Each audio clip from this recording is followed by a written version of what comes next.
Bahagi naman po namin, para tapusin na po yung kasinungalingan sa maleta, meron po tayong dalang maleta ngayong araw po na ito. Hindi ho lahat ng maleta may pera, mga kaibigan.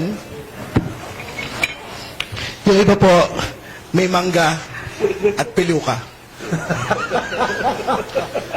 The House and the House Prosecution Panel will not be deterred. Hindi ho kami magpapapigil sa mga kasinungalingan at mga fabricated testimonies po na kung sino man.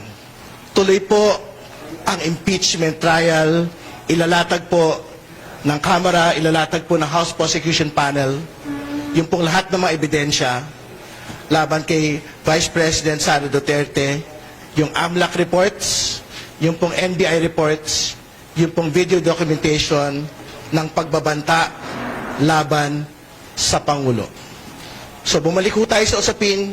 Ang usapin po ay ang pagpapanagot sa pangalang Pangulo. Wala pong iba. Maraming salamat. Salamat po. Sige, on that note, I'd like to thank our resource persons for today.